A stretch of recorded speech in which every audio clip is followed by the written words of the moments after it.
आज आपको राजस्थान की सबसे ज्यादा फेमस गर्मी हो या सर्दी हो चटनी बना के खिलाने वाले हैं दोस्तों। राजस्थान में हर किसी को चटनी बहुत ज्यादा पसंद है और राजस्थान की फेमस भी है सबसे ज्यादा दोस्तों।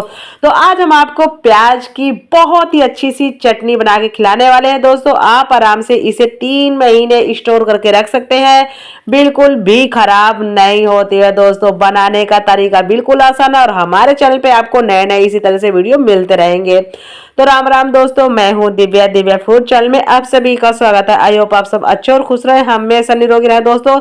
आइए आपको फटाफट रेसिपी दिखा देते हैं। यहाँ पे हम ले लिए हैं 3 प्याज, बड़े बड़े साइज में है दोस्तों। तो हम इनको इस कोप में ऐड कर लेते हैं। राजस्थान में इस बर्तन को जो पानी पीने वाला होता है, दूध पीने वाला, इसको कोप बोलते हैं।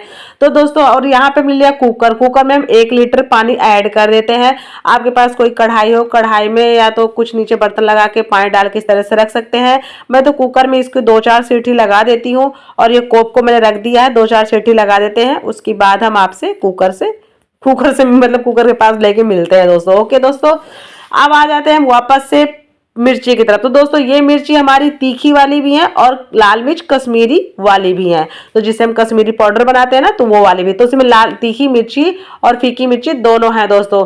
तो हम क्या करते हैं, इनकी बीज इस तरह से निकाल के और हम इनको छोटे छोटे टुकड़ों में कर लिए हैं। आ जाते हैं हम दूसरे बर्तन में, इसको हम ऐड कर देते हैं और हम इसमें गरम गरम पानी ऐड करके इसे हम 15 से 20 मिनट के लिए रख देते हैं रेस्ट के लिए। तो हमें इसमें गरम ही पानी उबलता हुआ पानी ऐड करना है ताकि इसको फूलने में समय ना लगे। बहुत जल्दी से फटाफट फूल भी जाएगी, गल जाएगी। तब तक हम इधर तैयार कर लेते हैं मसाले। हमने यहाँ पे डाल दिया धनिया, सौंफ और जीरा। हमारी जितनी चटनी है, चटनी के हिसाब से यूज करें दोस्तों। तो तीनों चीजों को इनको हमें लो फ्लेम में 3 से 4 मिनट के लिए भूनना है। लो फ्लेम में ही, हाई फ्लेम में ना भूने, ना तो मीडियम में, इसे लो में ही भूनना। 2-3 मिनट बाद हमने इसको भून लिया, थोड़ा सा ठंडा हल्का सा कर लिया, मिक्सी जार में ऐड कर लिया। हम इसे अदरक सा पीस लेते हैं दोस्तों। तो जो ताजा ताजा फ्रेश तुरंत हम इसको भूनते हैं और यूज करते हैं ना इस मसाले को, बहुत ही अच्छी सी खुशबू आता है, इसका टेस्ट बहुत अच्छा होता है। तो अब ये हमारे बहुत ही अच्छे से पक गए हैं और ये बॉईल भी हो चुके हैं। तो हम उन्हें निकाल के रख देते हैं साइड में। तो दोस्तों, आ गए हम ये इधर जो हमारी क्या बोलते हैं मिर्ची है। तो मिर्ची अब हमारी भीग चुकी है बहुत बढ़िया हमारे मसाले पकाते पकाते।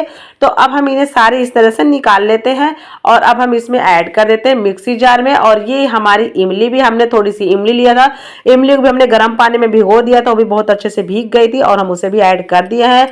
और लहसुन की कलियां भी हमारी 40 से 50 लहसुन की कलियां, उसको भी ऐड कर दिया। हम इनको सारे साथ में डाल के पीस लिए हैं। आपके पास कड़ी पत्ते हो तो उनको भी डाल के पीस ले दोस्तों। मेरे पास थे नहीं तो मैंने डाला नहीं। सूखे वाले कड़ी पत्ते मुझे अच्छे लगते नहीं, इसलिए मैंने उनको डाला नहीं। हमने यहाँ भर के लिया 1 कटोरी तेल और हमने इसमें डाल दिया है उड़द की दाल। उड़द की दाल हमने आधा चम्मच लिया है। तो हम यहाँ पे 1 कटोरी भर के तेल डालेंगे, इससे बहुत ही अच्छा सा टेस्ट आता है दोस्तों। उसके बाद हमने उड़द दाल के बाद हमने यहाँ पे डाला है जीरा भी डाला है और क्या बोलते हैं, हमने लहसुन की बड़े बड़े कलियां भी काट के डाली है और काली सरसों होती है, हमने यहाँ पे काली सरसों भी ऐड किया है दोस्तों। और हींग का ध्यान नहीं दिया दोस्तों, डाला कि नहीं डाला कोई बात नहीं, डाला नहीं डाला आप डाल लीजिएगा। ओके दोस्तों, तो अब हम यहाँ पे आ गए हैं, हमने उसको उसमें ऐड कर दिया है अच्छे से। जो हमारा मसाला था मिर्ची वाला उसको ऐड कर दिया। वापस से हम इसको अच्छे से, जो हमारा प्याज है इसको हम बढ़िया से स्मूथ इस तरह से हम कर लेते हैं। आप चाहे तो इसको मिक्सी जार में डाल लें, गांव में हो तो आप इसे सिलबट्टे से पीस लें दोस्तों।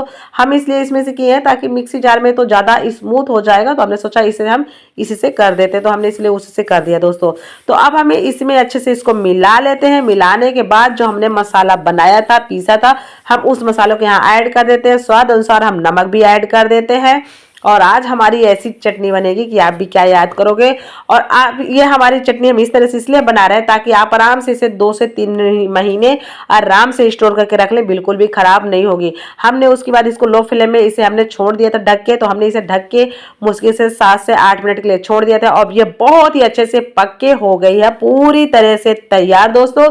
अब हमें इसमें यहाँ पे कुछ भी नहीं ऐड करना है।